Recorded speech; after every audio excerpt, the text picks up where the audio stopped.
Under the swell of the northern seas, there's a continual coming and going of uncountable millions of herring.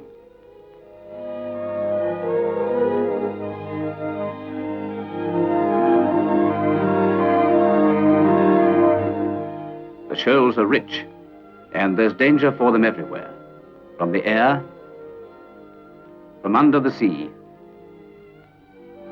and most dangerous of all, from man.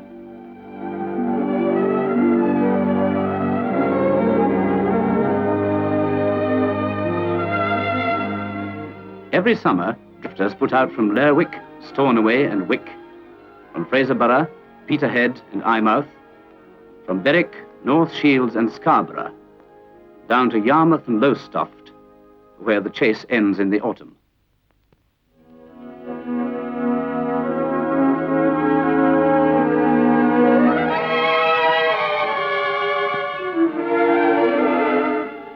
There was little money in herring fishing between the two wars, so many of the boats are old and their gear is wearing out.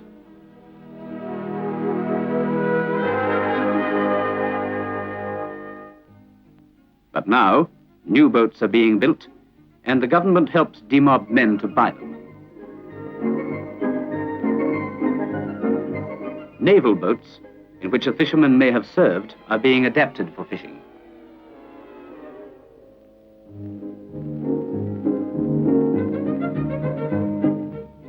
The fisherman needs a lot of gear.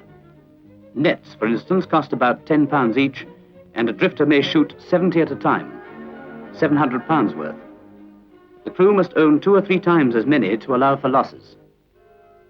Buoys get lost and must be replaced. Salt, boxes and barrels for packing the catch, all these things have to be provided before the fleets put out to sea.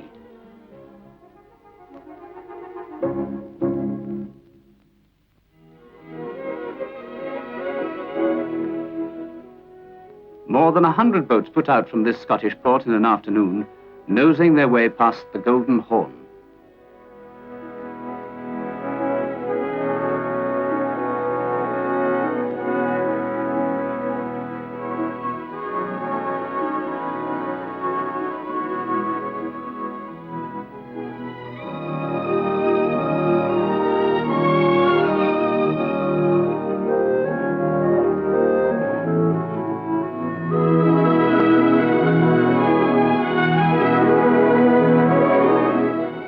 Clear of the harbour, it is a slack time for the crew.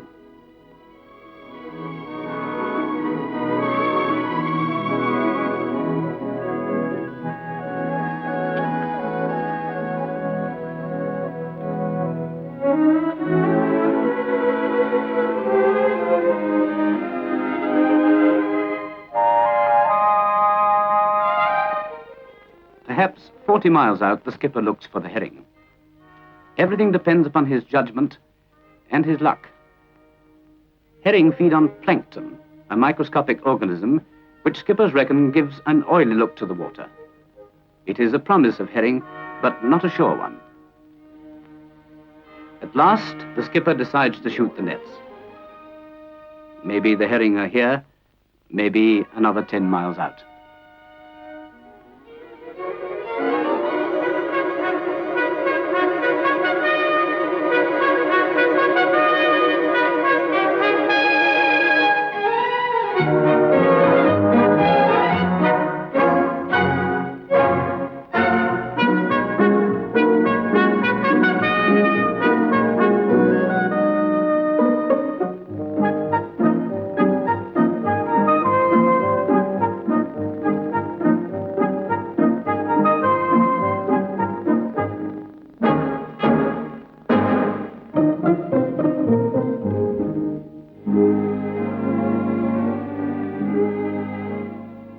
And now, with the masthead lit and the nets trailing out, the boats drift with the tide.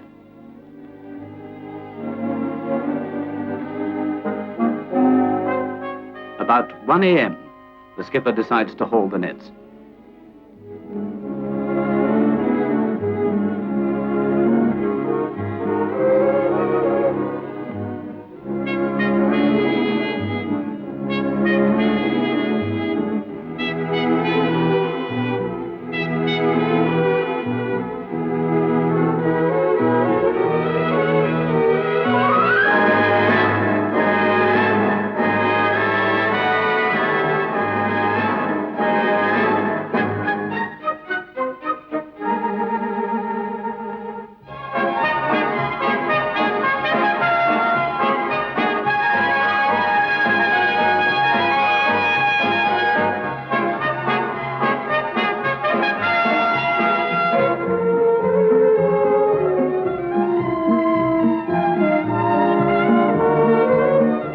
hours later. A good haul, but a hard one.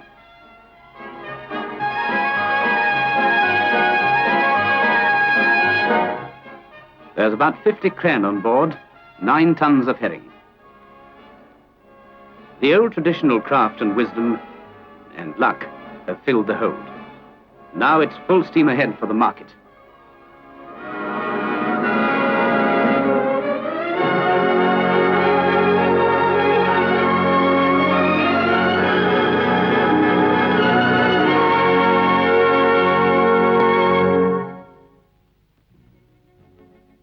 On shore, transport is being prepared.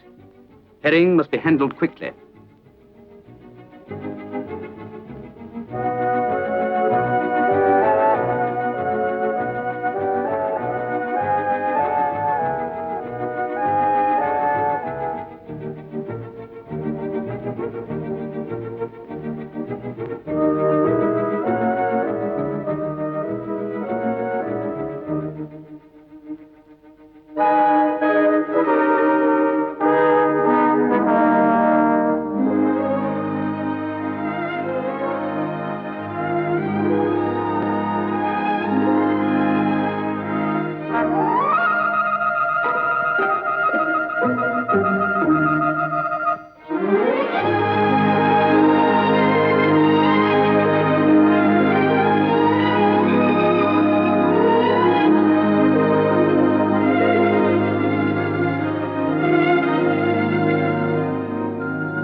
The skipper's first job is to send a fair sample of his catch to the market and to report the size of the shot.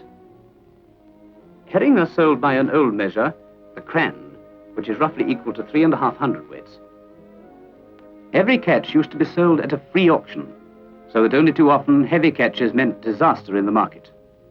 Today, prices are controlled and cannot fall below a reasonable figure.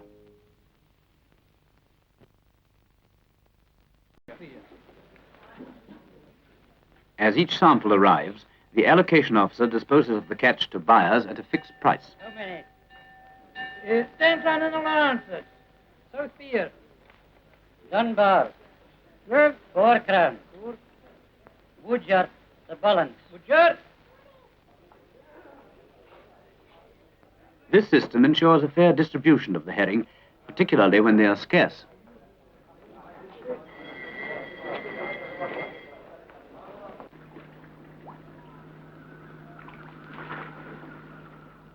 But now more boats are coming in, heavy with fish.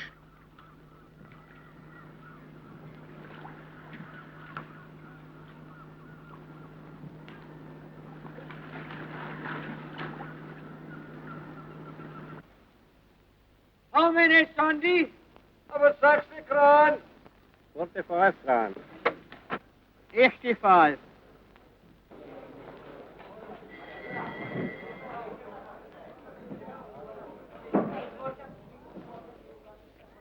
Yes, it's going to be a busy day. Buyers will have to revise their estimates. There's going to be plenty of work today for the curers and the kipperers and the whole chain of workers who get the herring from the port to the breakfast table.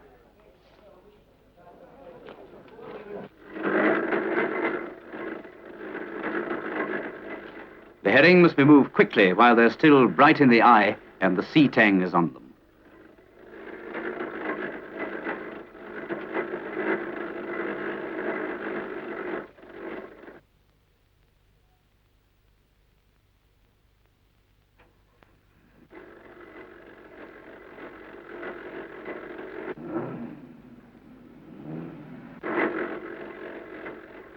More heavy catches have come in.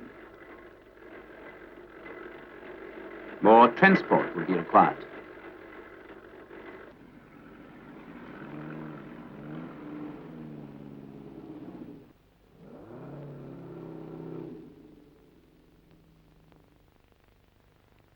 Still more good shots, including this one of 100 kran. It is going to be a big day.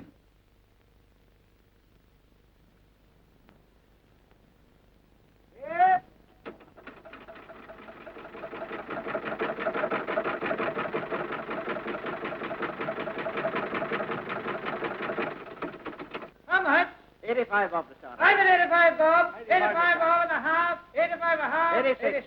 86 up and a half. 86 a 87, half. Bob. 7. 87 Bob. All done now. At 87. McConaughey. The fresh market is full. The herring will soon be going to the curers at the lower curing prices, so they will have to get busy and call on their workers, married women and girls who take on part-time work. They'll need the help of the coopers, too.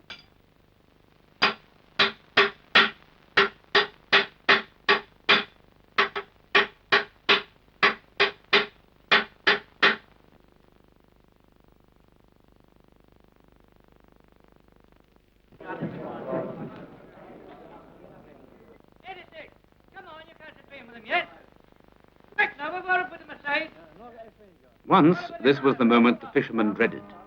The bottom would have been out of the market and the herring sold for next to nothing or dumped back into the sea. Today, science has come to help the fishermen.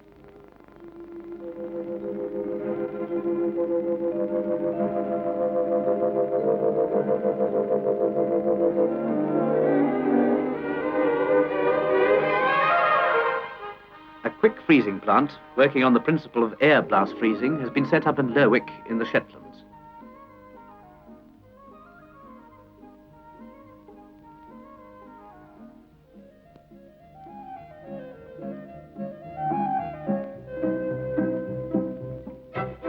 The herring are put through an air blast tunnel where they are quick frozen in about an hour.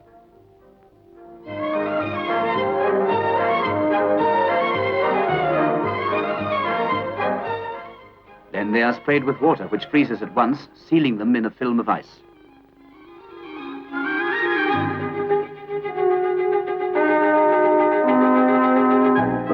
The herring can now be sent, perfectly fresh, to places hundreds of miles away.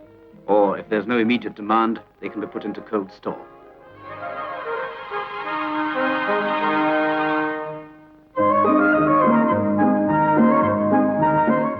Our kipper has been mechanized too. At the Herring Industry Board Station in the Shetlands, the herring go through a mechanical splitter and then into a very modern kippering kiln.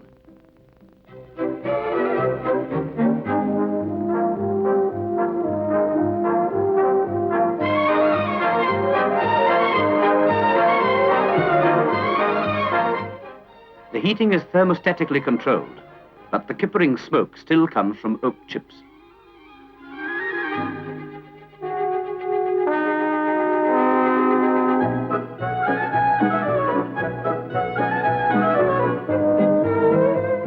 When they are cured and have taken up the tang of the oak, the kippers are packed for the market.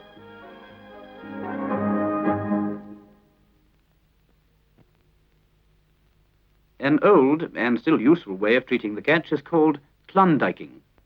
Huge catches may be rushed to the continent in this way. The herring are packed into boxes with salt and a covering of ice, and then loaded onto a fast cargo boat specially chartered for the job.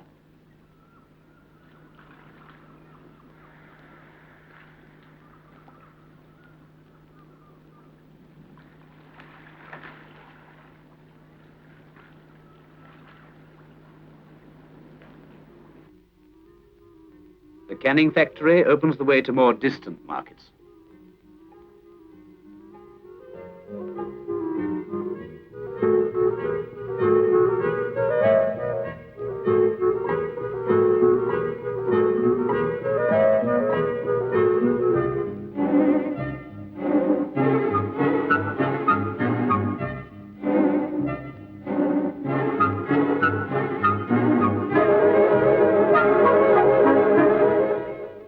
Herring are cleaned mechanically and then filled into tins with sauce.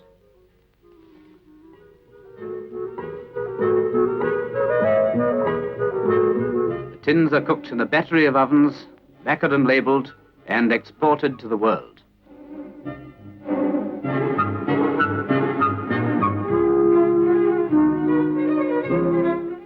But in addition to these new processes, the industry still relies upon the Scottish fisher lasses and the traditional methods.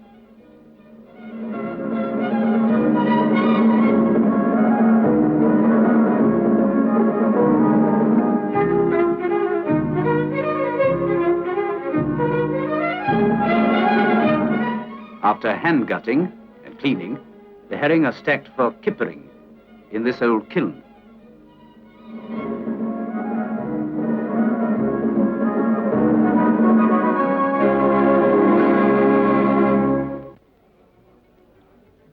And so, by one means or another, the market has been cleared.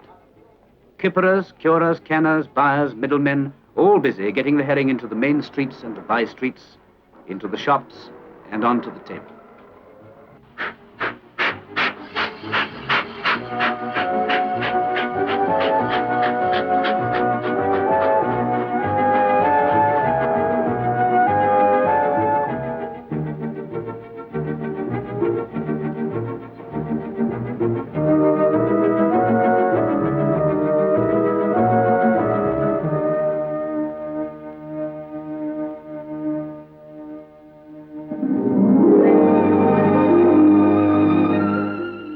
It is 3 o'clock in the afternoon.